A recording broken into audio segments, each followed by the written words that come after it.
और बच्चों क्या हाल चाल। आज हम ले आए हैं अपने वर्क पार एनर्जी का चौथा वीडियो। और यहाँ हमने ऐसे लास्ट टाइम जैसे मैंने प्रॉमिस किया था कि हमने जो चीज लास्ट टाइम कंप्लीट नहीं की थी which was conservation of energy and motion in a vertical circle, वो हम आज कंप्लीट करेंगे with the derivations and with the applications की हम इसे कहाँ पे अप्लाई करेंगे। ठीक है, तो हम लास्ट टाइम का ओवरव्यू जो हमने लास्ट वीडियो में देखा था उसी को एक बार देख लेते हैं कि हमें क्या क्या चीजें आज बच गई हैं।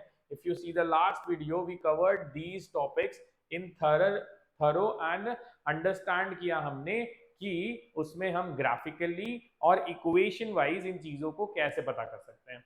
ठीक है, आज हम जो करने वाले हैं उनमें मेजरली दो टॉपिक्स हैं, ये तीनों टॉपिक्स एक साथ होंगे which is motion in a vertical circle के पार्ट। और उसके पहले हम एक छोटा सा टॉपिक कवर करेंगे और उस पर कुछ क्वेश्चंस भी करेंगे which is conservation of energy. Right, तो हम चलते हैं सबसे पहले कंजर्वेशन ऑफ एनर्जी पे। ठीक है, एनर्जी की कहानी बहुत सिंपल है। ये बोलता है कि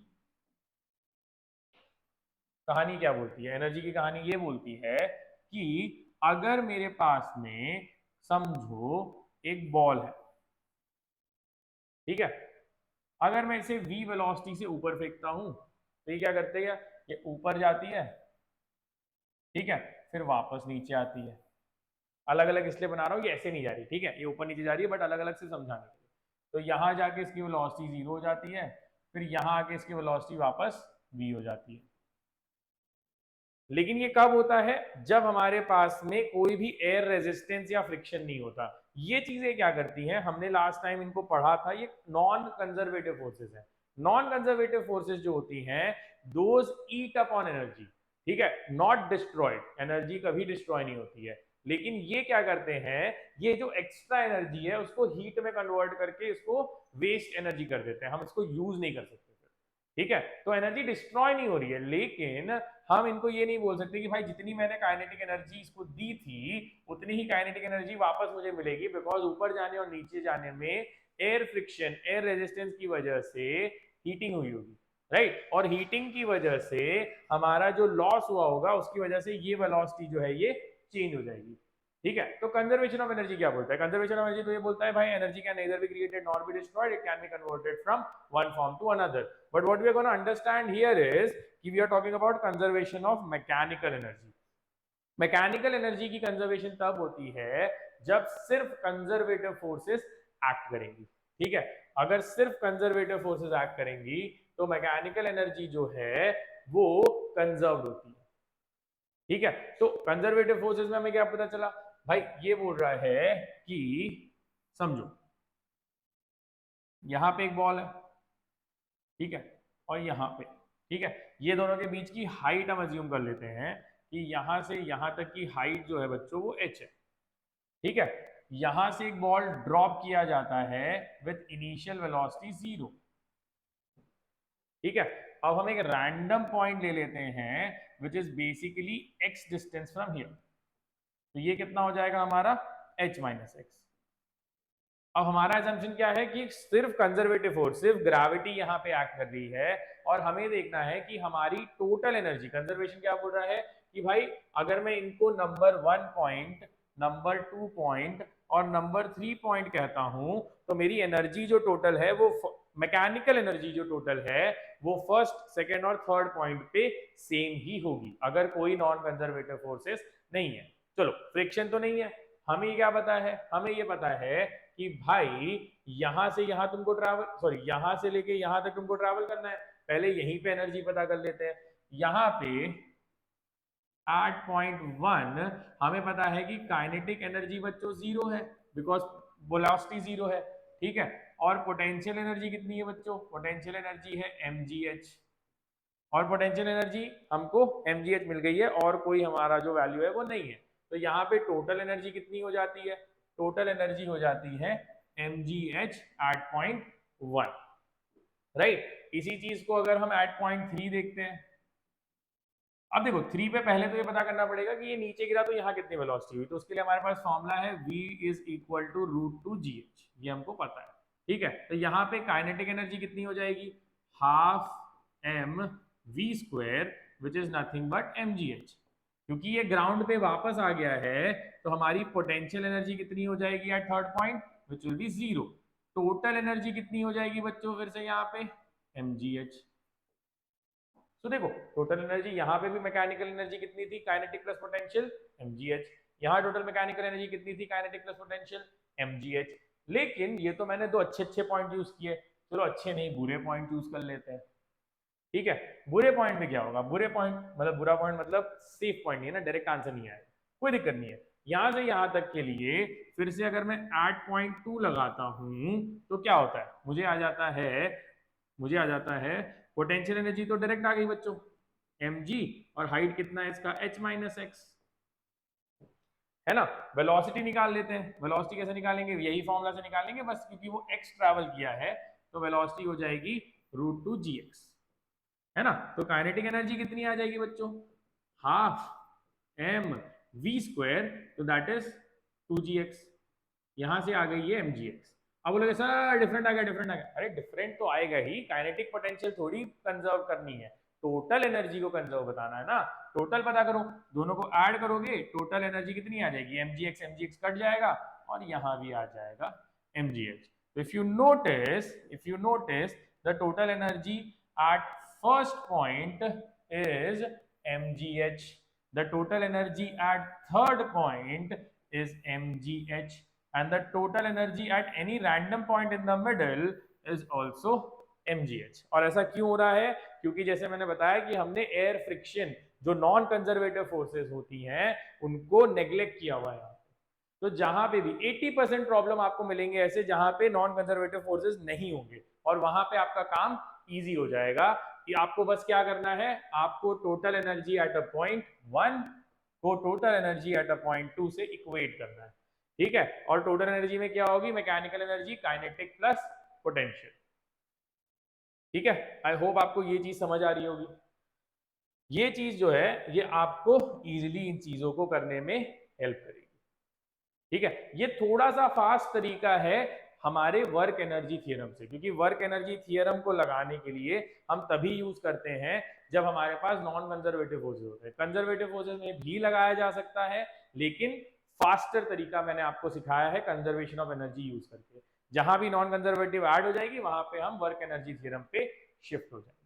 ठीक है, तो ये हमें समझ गया कि भाई इन सारे पॉइंट्स पे हमारी जो एनर्जीज हैं वो कंजर्व्ड है। कंजर्व्ड ऐसे भी होती है नॉन कंजर्वेटिव में, लेकिन वो जो हीट में जो भी वेस्ट होगी ना वो हम यहाँ पे नहीं ले सकते। ठीक है, तो वो वेस्ट एनर्जी की वजह से हम वहां पे कंजर्वेशन उसको नहीं बोलते। तो कंजर्वेशन लिटरल सेंस में नहीं लेना, डेफिनेशन के सेंस में नहीं लेना, हमारे न्यूमेरिकल सेंस में लेना कि भाई न्यूमेरिकल में उस एनर्जी को कंपेंसेट करने का हमारे पास ऑप्शन नहीं है।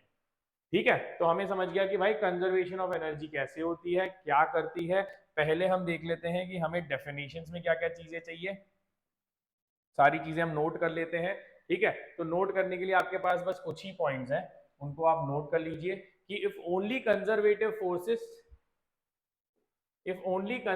Forces are acting, right, then there is no loss of energy. अब बोलोगे सर लॉस ऑफ एनर्जी तो वैसे भी, भाई फिर बता रहा हूँ, मैं ये नहीं बोल रहा हूँ कि एनर्जी डिस्ट्रॉय हो गई है, मैंने डिस्ट्रॉय कहीं नहीं लिखा है। लॉस ऑफ एनर्जी मतलब हीट में चली गई, उसको कंपेंसेट पता नहीं कर पा रहे हो कितना है, तो फिर आप एनर्जी कंजर्व नहीं कर सकते यहाँ पे, है ना। तो मैथमेटिकली सॉल्व करने के लिए आप ये देखोगे कि भाई कंजर्वेटिव फोर्सेस अगर हैं तो आप ये फॉर्मूला लगा सकते हो। ये बोलता है कि in this case the mechanical energy can be conserved for the system. Mechanical energy दो पार्ट से बनी होती है, काइनेटिक प्लस पोटेंशियल, तो उसको आप फर्स्ट पॉइंट और सेकंड पॉइंट पे सेम वैल्यू अज्यूम कर सकते हो। ठीक है, और इस पोटेंशियल में दोनों आते हैं, तीनों आते हैं, electrostatic potential energy, gravitational potential energy and even spring potential energy. ठीक है, तो इसने क्या बोला भाई टी इनिशियल टी फाइनल की इक्वल होना चाहिए, मतलब k plus you in the initial and k plus you in the final should be equal. I hope आपको ये चीज समझ गई होगी, आपको कंफ्यूजन नहीं होगा। ठीक है, तो अगर हम इस चीज को समझ गए हैं तो हम क्या करेंगे, हम ये करेंगे कि हम इस क्वेश्चन को अप्लाई करने की इसको अप्लाई करने की कोशिश करेंगे एक सीधे सीधे क्वेश्चन में, ताकि हमें पता चले कि हमें क्वेश्चन में क्या करना है। ठीक है ना,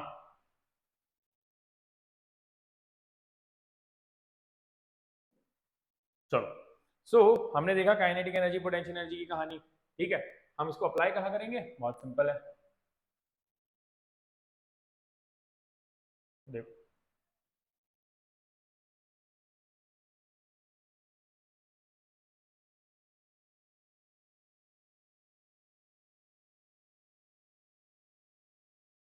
ठीक है, ये ब्लॉक है, ये ब्लॉक जो है वो यहां से 4L हाइट पे, यहां से 4L हाइट पे, ठीक है। ये जो ब्लॉक, ये जो ब्लॉक है इसको हम क्या करने वाले हैं, इसको हम ये करने वाले हैं कि हम इसको कंप्रेस करके रिलीज करने वाले हैं, ठीक है। कंप्रेस करके रिलीज करने के बाद में आपको मुझे बताना है कि हमें यहां पे ये जो रेंज है, यहां से लेके अगर ये ऐसे गिरेगा तो ये रेंज कितनी होगी। कंप्रेशन इसने दिया हुआ है कि ये कंप्रेस होके एल लेंथ कंप्रेस्ड है अपनी नेचुरल लेंथ से, ठीक है। और जो डेटा दिया रहता है इसका मास m है, इसका वैल्यू k है, ये सब आपको दिया हुआ है, ठीक है। तो आपको पता करना है कि भाई ये जब यहां से गिरेगा तो कितनी दूर जाके गिरेगा।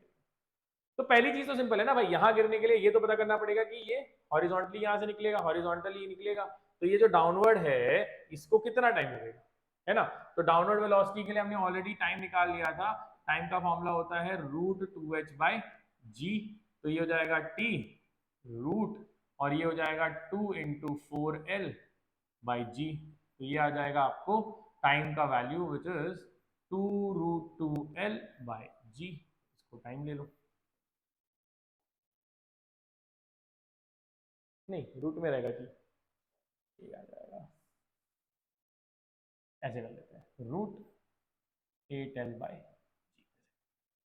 ठीक है। तो ये तो टाइम मिल गया, लेकिन जब तक इसकी वेलोसिटी नहीं मिलेगी, तो वेलोसिटी नहीं मिलेगी तो ये कैसे पता करोगे कि ये कितना दूर जाएगा, है ना। वेलोसिटी तो नहीं पता है, कैसे पता चलेगी भाई, हमने इसको कंप्रेस किया, हमने कंप्रेस करके ये ब्लॉक को यहां तक लाया, है ना। तो ये हो गया फर्स्ट पॉइंट, और ये हो गया पॉइंट ऑफ रिलीज। अब देखो कोई भी हमने ना फ्रिक्शन डाला है ना एयर फ्रिक्शन डाला है, तो हमारी एनर्जी तो कंजर्व होनी चाहिए। तो ये बोलता है कि T1 और T2 इक्वल होना चाहिए मैकेनिकल एनर्जी में, है ना। T1 कैसे इक्वल होगा भाई, T1 में K plus U at 1 should be equal to K plus U at 2।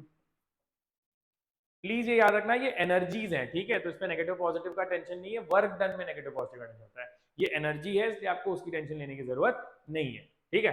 अब देखो काइनेटिक एनर्जी कितनी है भाई, यहाँ पे तो ये रुका हुआ है, 0 है। पोटेंशियल एनर्जी क्योंकि ये कंप्रेस है तो हाफ KL² है। फाइनल काइनेटिक एनर्जी ढूंढनी है, और पोटेंशियल कितना हो गया, क्योंकि स्प्रिंग अपने नेचुरल लेंथ पे आ गया है तो 0 हो गई, ठीक है। तो यहां से क्या आया हमें, यहां से हमें आया कि भाई mv² is equal to KL², तो v आ गया आपको √K/m टाइम्स L, ठीक है। हमने कंजर्वेशन ऑफ एनर्जी लगा दिया, हमको वेलोसिटी आ गई। अब इस पॉइंट की वेलोसिटी v पता है, ये डिस्टेंस निकालना है, क्योंकि एक्सेलरेशन होता नहीं है एक्स डायरेक्शन में, तो r की रेंज की वैल्यू आ जाती है वेलोसिटी इनटू टाइम। वेलोसिटी कितना है बच्चों, वेलोसिटी आया √K/m इंटू L² रख लेते हैं सिंप्लीफिकेशन पर्पज के लिए। टाइम कितना है बच्चों, √8L/g, इसको सिंप्लीफाई करेंगे तो क्या आ जाएगा, सब अंदर मल्टीप्लाई हो जाएंगे, और ये आ जाएगा 8KL³ अपॉन mg, ये आ गया आपको। वर्क डन से भी कर सकते थे, वर्क एनर्जी थ्योरम से भी कर सकते थे, बट ये थोड़ा सा फास्टर है as compare to this, right. It is a very good question, very simple question, but very good question to understand कि आप इसमें इसको सॉल्व कैसे, ठीक है। तो हमारे पास पहले तो हमने टाइम पता कर लिया, वो तो प्रोजेक्टाइल से ही आता था हमको, फिर हमें वेलोसिटी नहीं पता थी, वो कंजर्वेशन ऑफ एनर्जी से आ गई, और वेलोसिटी टाइम को मल्टीप्लाई। और क्वेश्चंस करेंगे जब हम प्रीवियस ईयर क्वेश्चन वाले वीडियो पे चलेंगे, लेकिन आपको एक क्वेश्चन मैंने बता दिया है कैसे करना है, अभी हम इसको अप्लाई भी करने वाले हैं। अभी जब हम मोशन इन वर्टिकल सर्कल पे चल रहे हैं तो वहां भी अप्लाई करेंगे इसको, ठीक है। फटाफट वहां चलते हैं। Now motion in vertical circle की जो कहानी है वो ये देखो, ठीक है। अगर आप r हाइट से बॉल छोड़ते हो तो r हाइट से बॉल ऐसे गिर जाता है, ठीक है। फिर थोड़ी हाइट बढ़ाते हो 2.5r, फिर भी वो ऑलमोस्ट पहुंचा है वहां तक, लेकिन अपना सर्कल कंप्लीट किया, ठीक है, और उसके बाद में जब आप उससे ज्यादा करते जाते हो तो ये अपने सर्कल को कंप्लीट कर जाता है। तो ये जो डिस्टेंस है, इसको आर पे रखना, 2.5 आर पे रखना, ये डिफरेंट आर कैसे पता चल रहा है, इस रेडियस से क्या कनेक्शन है हमारा, कि भाई अलग अलग रेडियस पे, एक रेडियस पे रख रहे हो तो ये पूरा सर्कल कंप्लीट करने की जगह गिर जा रहा है। ठीक है, तो हमें यही समझना है कि भाई वर्टिकल सर्कल में हमारे पास में क्या क्या क्रिटिकल चीजें हैं जो हमें समझनी चाहिए। ठीक है, आप, आई होप आपको वीडियो बहुत सिंपल समझ गया होगा, राइट। आर से छोड़ा, ये गिर गया, पूरा सर्कल कंप्लीट नहीं किया, लेकिन 2.5 आर के ऊपर जब छोड़ रहा है तो ये सर्कल अपना जो वैल्यूज है वो पूरी तरीके से कंप्लीट करने की कोशिश कर रहा है, राइट, पूरी कंप्लीट कर रहा है। तो इसी को हम वर्टिकल सर्कल में अप्लाई करते हैं। ठीक है, अब इसका बेसिक समझो। देखो, अगर एक स्ट्रिंग लेके अगर आप उसमें एक इरेजर मानते हो, ठीक है, और फिर उसको घुमा रहे हो, ठीक है, तो अगर आप पूरी ताकत से घुमाओगे तो ऑब्वियसली वो घूमता रहेगा, है ना। हमें ये देखना है कि हमें मिनिमम मिनिमम कितना मेहनत या मिनिमम कितनी वेलोसिटी देनी होगी कि वो घूमे।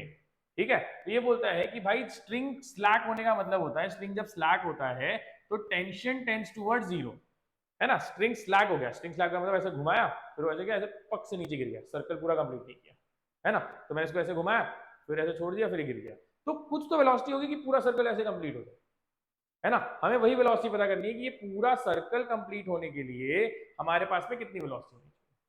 ठीक है, तो हम वही चीज ढूंढने की कोशिश कर रहे हैं कि पूरे सर्कल पे। तो इसने एक रैंडम एंगल लिया एट थीटा, और थीटा पे चेक किया टेंशन। ठीक है, बहुत सिंपल है, ये थीटा है। ठीक है, तो अगर ये थीटा हमको पता है तो ये हमारा आउटवर्ड फोर्स है। ठीक है, आउटवर्ड फोर्स क्या हो जाएगा, mg का cos थीटा। इनसाइड फोर्स कितना हो जाएगा, टेंशन, राइट। और हमारा जो इसमें सर्कुलर मोशन में फोर्स लगता है वो क्या है, सेंट्रीपिटल एक्सेलरेशन फोर्स लगता है, सेंट्रीपिटल फोर्स या सेंट्रीपिटल एक्सेलरेशन लगता है। ठीक है, तो हम क्या करेंगे भाई, t इनसाइड है माइनस mg cos थीटा है। ठीक है, mg cos थीटा है, और ये इक्वल टू कितना होना चाहिए, m v स्क्वायर। ठीक है, इस पॉइंट की जो वेलोसिटी होगी by r which is the radius,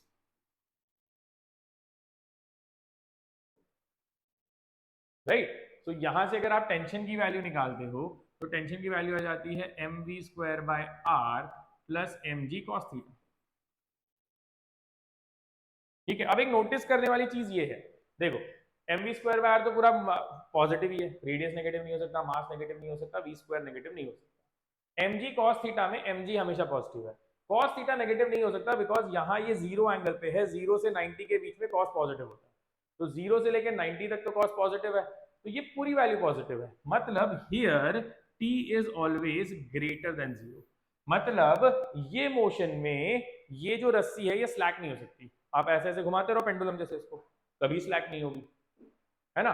कितना भी हल्के से घुमाओ, बहुत आराम से भी घुमाओगे तो भी घूमेगी। क्यों, क्योंकि भाई आप स्लैक करने के लिए आपको टी जीरो होना चाहिए, बट आपको किसी भी इस एंगल पे या इधर भी आप चेक करो तो इतने एंगल के बीच में, ठीक है, चाहे आप इस तरफ चलो चाहे आप उस तरफ मेजर करो, उतने एंगल के बीच में आपको टेंशन जीरो बनने के लिए कोई भी फैक्टर ही नहीं बन रहा, है ना। तो हमें ये पता चल गया कि भाई इतना पार्ट जो मोशन का है वो तो हमेशा होना। ठीक है, प्रॉब्लम कहाँ आएगा, प्रॉब्लम आएगा जब ये ऊपर जाएगा। ठीक है, तो इसको ऊपर ले चलते हैं, ऊपर लेके चेक करते हैं कि हमारी वेलोसिटीज कितनी आ रही।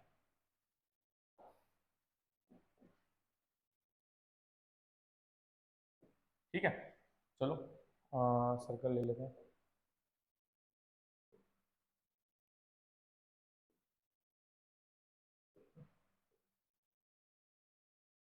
ठीक है, तो हमारे पास सर्कल है, अब हम ऊपर ले चलते हैं, तो हम ऊपर अगर ले चलते हैं तो let's assume that this is my centre line. ठीक है, थोड़ा सा सीधा कर लेते हैं इसको, थोड़ा सा ऊपर।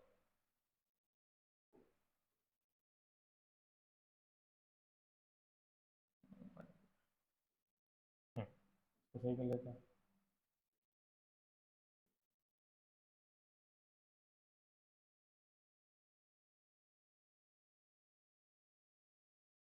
अब हमें ये चेक करना है कि अगर यहां से अगर वो ऊपर वाले पॉइंट तक पहुंच जाए, right, and let's assume that this angle is now theta. ठीक है, अभी भी वो v वेलोसिटी से जा रहा है तो यहाँ पे उसकी वेलोसिटी जो है वो v है। ठीक है, अब देखो अगर वो पार्टिकल यहाँ पे है, ठीक है, अब क्या क्या हो रहा है, अब इसका जो टेंशन है वो यहाँ लग रहा है, ये जो ग्रेविटी है ये नीचे लग रही है, और ये हमारा टेंजेंशियल एक्सेलरेशन और ये, ठीक है। तो हमें क्या पता है, अगर ये थीटा है तो ये 90 माइनस थीटा है, तो ये थीटा है। सही बना रहे हैं? ये थीटा एंगल है, थीटा एंगल फ्रॉम यहाँ से, थीटा एंगल यहाँ से नहीं देते हैं, थीटा एंगल हम हमेशा वर्टिकल से, है ना। यहाँ पे जब लिया था तो हमने वर्टिकल से एंगल लिया था, तो यहाँ भी हम वर्टिकल से लिए, तो ये थीटा, तो ये एंगल जो हो गया, ये एंगल जो है ये थीटा है। चलो, तो ये एंगल हमारा हो गया थीटा, ठीक है। इसको आप थोड़ा सा एक्सटेंड कर दो, राइट। अब अगर इसको आप रिजॉल्व करते हो तो रिजॉल्व करने में क्या होता है, रिजॉल्व करने पे ये हो रहा है कि आपका जो एम जी कॉस थीटा है वो ये डायरेक्शन में आ रहा है, राइट। और आपका एम जी साइन थीटा जो है वो ये डायरेक्शन में जा रहा है ना। अगर आप अब इस डायरेक्शन में फोर्स इक्वेशन लगाते हो तो टेंशन भी यही डायरेक्शन में, एम जी कॉस थीटा भी डायरेक्शन, तो T plus m g cos theta, T plus m g cos theta is equal to m v square by r. अब क्या हुआ, अब T is equal to m v square by r minus m g cos theta. जो आपका centripetal force है उसको कम करने के लिए एम जी कॉस थीटा का कंपोनेंट आ गया, राइट। और यहां पे आप ये पता कर सकते हो कि भाई यहां पे कितनी वेलोसिटी हो कि ये बेचारा स्लैक हो जाए, है ना। ये बेसिकली यहां से फिर ये ऐसे गिर जाए, तो ये स्लैकिंग के लिए मैंने बताया कि भाई टेंशन जो है it should tend towards zero, ठीक है। तो क्या आ जाएगा, m g cos theta is equal to m v square by r, है ना। तो यहां से एम एम कट गया और वी आ गया root g r cos theta. Theta is the angle made with the vertical, ठीक है। ऑलवेज याद रखना, angle made with the vertical पता करते हैं, ठीक है। तो वर्टिकल से कितना है थीटा, तो अगर ये रूट जी आर, अगर ये वेलोसिटी यहाँ पे root g r cos theta हो जाएगी तो हमें ये पता चल जाएगा कि इस पॉइंट पे हमारा जो बॉल है वो आगे सर्कल को कंप्लीट करेगा या स्लैक हो जाएगा, ठीक है। ये तो कोई भी रैंडम पॉइंट हो गया, राइट। हम रैंडम पॉइंट चूज कर रहे हैं, हमें ये पता चला कि भाई इस पॉइंट से इस पॉइंट तक स्लैकिंग का चांस नहीं होता, क्यों नहीं होता वो मैंने बता दिया। लेकिन इसके आगे जब मोशन हो रहा है तो ये पॉइंट स्लैक हो सकता है, ठीक है, यहां से लेके यहां तक। इसके बाद तो ये अपना सर्कल खुद ही कंप्लीट कर जाएगा, जब ये यहां तक पहुंच गया तो इसके आगे खुद ही चला जाता है, ठीक है। तो हमारे पास क्रिटिकल पॉइंट क्या जाता है, इसको बोलते हैं क्रिटिकल पॉइंट। अगर ये यहां तक पहुंच गया, अगर ये यहां तक पहुंच गया तो अपना जो सर्कुलर मोशन है उसको कंप्लीट कर ले जाएगा, ठीक है। तो यही हमारा नेक्स्ट टॉपिक है कि हमें पता करना है कि सर्कुलर मोशन को या वर्टिकल सर्कल को पूरा करने के लिए हमारे पास में कौन से क्रिटिकल पॉइंट है, ठीक है। और 3 क्रिटिकल पॉइंट है, root 5 g r, root 3 g r, root g r, बाद में हम इसको याद भी कर लेंगे। लेकिन हम यहां देख रहे हैं कि इन तीनों को 1, 2 एंड 3 तीन पॉइंट पे हमें पता करना है, ठीक है। अब इसको पता करने का तरीका सीख लो क्योंकि वो डेरिवेशन में आपको एग्जाम में आ सकता है, ठीक है। इसी सर्कल को वहां ले चलते हैं, 1, 2, 3 ही नेम करके हम पता कर लेते हैं कि हमारी ये वैल्यूज कैसे आ रही है और हम इसको सिंप्लीफाई करेंगे, ठीक है। ये सर्कल हो गया हमारा, ठीक है। अब इसमें अगर मैं लाइंस पुट कर दे रहा हूं,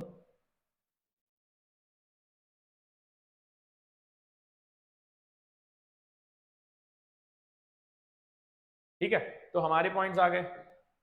अब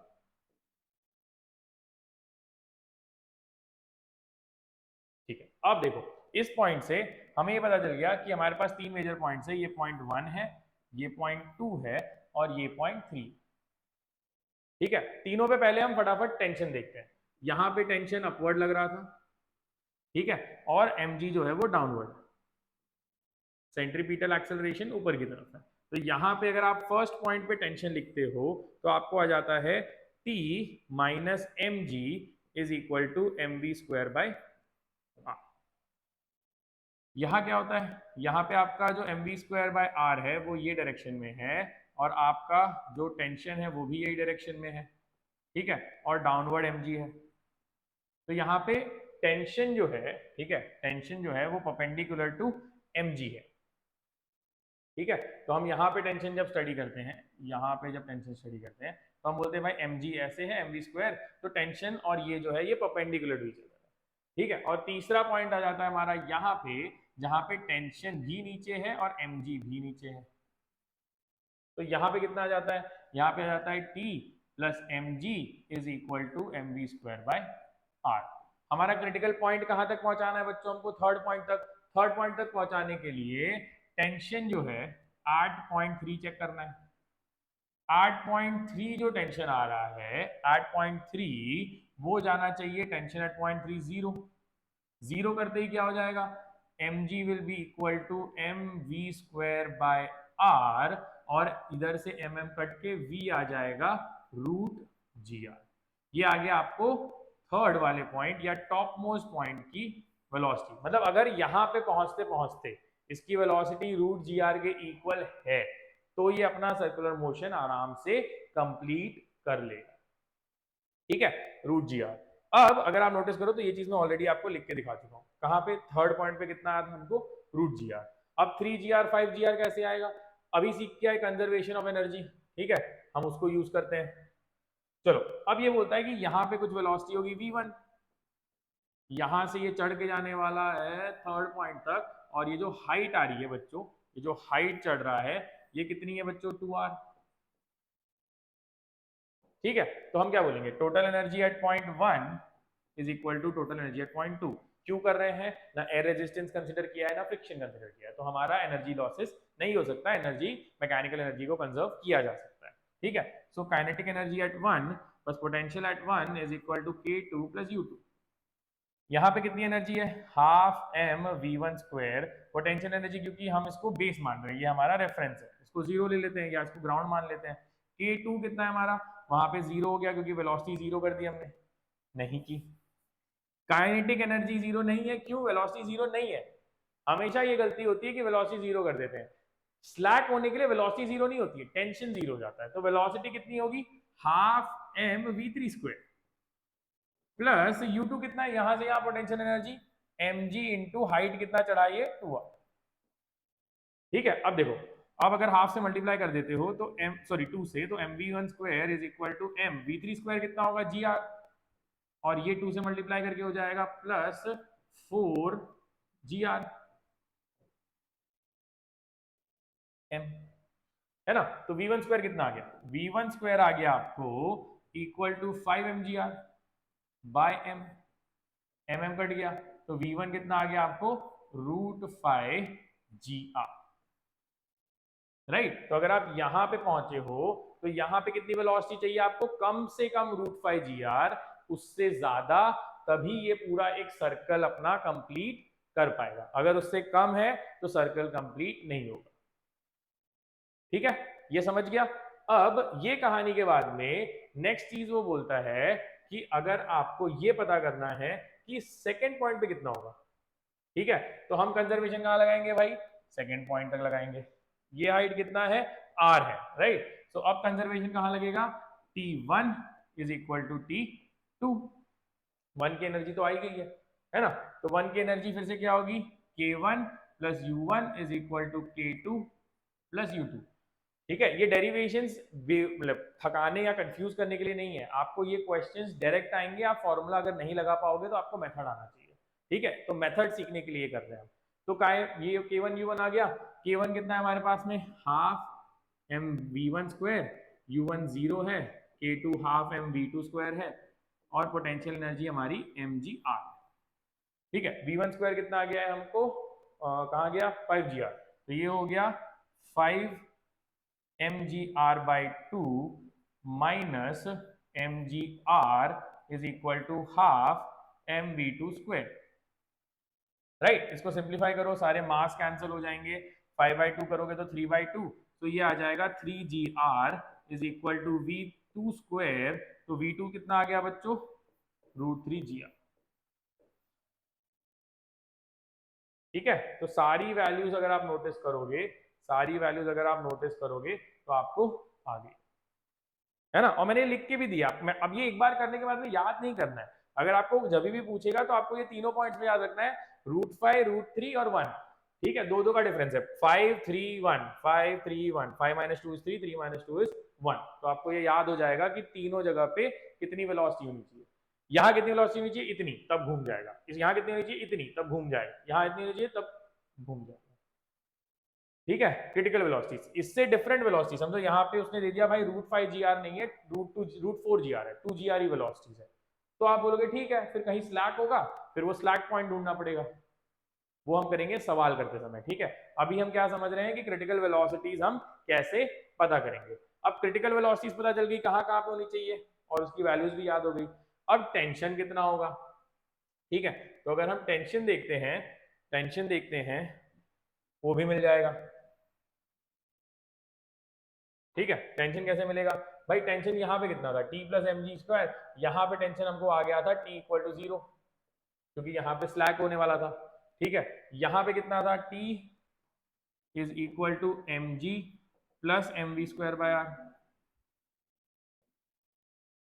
है ना, तो यहाँ कितना टेंशन आ जाएगा, T mg हमारा ऐसे ही रहेगा, यहाँ की वेलोसिटी थी √5 GR², 5 GR/r, r कट, तो यहाँ का टेंशन हो गया हमारा 6 G, यहाँ का आ गया टेंशन, ठीक है। यहाँ टेंशन जो है वो डायरेक्ट सेंट्रीफ्यूगल फोर्स के इक्वल था, तो mv²/r, है ना, mv² कितना है 3 GR/r, r कट, तो यहाँ टेंशन कितना आ गया हमको 3।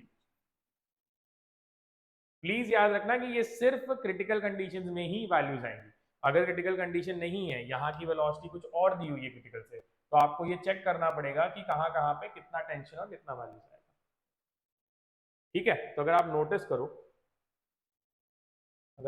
करो तो हमने नेक्स्ट चीज यही करी है कि हमारा वर्टिकल सर्कल में फर्स्ट पॉइंट पे टेंशन 6 mg आ जाएगा, सेकेंड पॉइंट पे 2 mg, आई थिंक मैंने एक चीज मिस कर दी, हाँ मैंने मिस कर दिया कि नेट टेंशन निकालना पड़ेगा, तो टेंशन जो है वो 3 mg आ जाएगा, यहाँ मैंने मिस्टेक कर दी है, और पॉइंट 3 पे कितना आ जाएगा 0 आ जाएगा, ठीक है, वो चीज आप प्लीज अवॉइड कर दीजिएगा, ठीक है ना। तो वहां पे हमने निकाल दिया, यहाँ पे हमने निकाल दिया, यहाँ पे हमने, तो टेंशन हमको पता चल गया भाई, टेंशन जो है वो यहाँ कितना होगा, यहाँ कितना होगा और यहाँ कितना होगा। अगर आपको ये याद नहीं भी रहे, मुझे सबसे इंपॉर्टेंट इसमें पहले ही बता दे रहा हूँ कि इंपॉर्टेंट जो है वो ये है, अगर आपको ये टर्म्स याद है ना, तो बाकी सारी चीजें आपको जब पूछेगा तब आप निकाल सकते हो, लेकिन ये आपको याद होने चाहिए कि किस पॉइंट पे कितनी वेलोसिटी होने पे ये अपना सर्कल कंप्लीट करेगा, ठीक है। तो अपने सर्कल कंप्लीशन के लिए ये फोकस कर रहा है कि मेरा सर्कल कहां पे कंप्लीट होगा और उस चीज को वो यहां पे अप्लाई कर रहा है, ठीक है। और इसी चीज को अगर हम देखते हैं, ठीक है, तो एक सवाल है,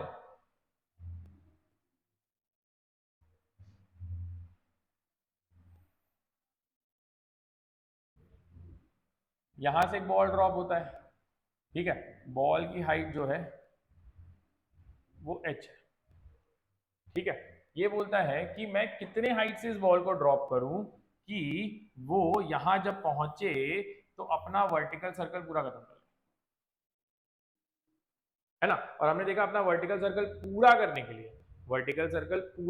के लिए इसका काम क्या है, इसका काम ये है कि जब ये वर्टिकल सर्कल करेगा तो हमको यहाँ पे जो वेलोसिटी है वो चाहिए, इसका रेडियस √5 GR, है ना, अगर यहाँ की वेलोसिटी √5 GR हो जाएगी तो अपना सर्कल ये पूरा कर जाएगा। तो ये बोलता है ये हाइट कितनी हो कि ये जब नीचे पहुंचे तो ये सर्कल कंप्लीट हो जाए, तो आपको यहाँ तक फिर पूरी मेहनत करने की जरूरत नहीं है, जैसे ही उसने बोला वर्टिकल सर्कल कंप्लीट होना चाहिए, यहाँ की वेलोसिटी आपको पता चल गई, इसको यहाँ से यहीं तक पहुंचाना है, तो देखो यहाँ पे भी आप एनर्जी कंजर्व कर लो, इसको फर्स्ट पॉइंट मान लो, इसको सेकंड पॉइंट मान लो, है ना, फर्स्ट पे कितनी एनर्जी होगी, सेकंड पे कितनी एनर्जी होगी वो लिख लेते हैं, लेकिन ये इक्वल होगी क्योंकि फ्रिक्शनल फोर्सेस नहीं है, ठीक है, फ्रिक्शनल फोर्सेस नहीं है, तो हम क्या बोलेंगे K1 + U1 = K2 + U2। अब वहां से बॉल ड्रॉप किया मतलब काइनेटिक 0, लेकिन उसके पास पोटेंशियल एनर्जी है स्मॉल mg, ठीक है। नीचे यहाँ पे जब पहुंचा तो यहाँ पे कितनी हो गई इसकी काइनेटिक एनर्जी हो गई ½ m × √5 GR, right, plus U2 कितना है हमारे पास में, U2 है हमारे पास में 0 क्योंकि ये ग्राउंड सरफेस पे। ठीक है, इसको सिंप्लीफाई करते हैं तो mgh आ गया equal to 5 mgr/2, mmgg cut और h की वैल्यू आ गई r 5r/2, मतलब 2.5r से अगर हम इसको गिराएंगे तो ये अपना सर्कल कंप्लीट करेगा। अब चलते हैं जहां से क्लास शुरू की थी। कितना देगा 2.5r, राइट, हाइट 2.5r। देखो फिर से देखो, आर से किया इसने अपना कंप्लीट नहीं किया, राइट, किस हाइट से गिराना है 2.5r और ये अपना सर्कल कंप्लीट करेगा। ठीक है, हल्का सा कांटेक्ट छोड़ता है इसलिए थोड़ा ज्यादा से करोगे तो पूरा करेगा, लेकिन 2.5 पे अगर आप रखोगे तो वो अपना सर्कल कंप्लीट करके यहां तक तो पहुंचेगा, right, it will reach the circle. 2.5 पे एग्जैक्ट रखोगे तो थोड़ा सा प्रॉब्लम आएगा, बिकॉज कोई भी सरफेस एक्चुअल में फ्रिक्शनलेस नहीं होती ना बच्चों। एक्चुअल में फ्रिक्शनलेस होती तो 2.5 एग्जैक्ट पे घूमता, लेकिन फ्रिक्शन थोड़ा आप जितना कम कर लो थोड़ा तो होगा, तो उसकी वजह से वो थोड़ा सा लूज कर रहा है, इसलिए उसने 2.5 से थोड़ा और बढ़ा के देखा और 2.5 से थोड़ा जैसे ही उसने बढ़ाया तो हमारा जो सर्कल है वो पूरा इजीली देखो कंप्लीट। ठीक है, तो हमेशा हम जो पढ़ते हैं वो रियल लाइफ हम यूज करते हैं फिजिक्स में।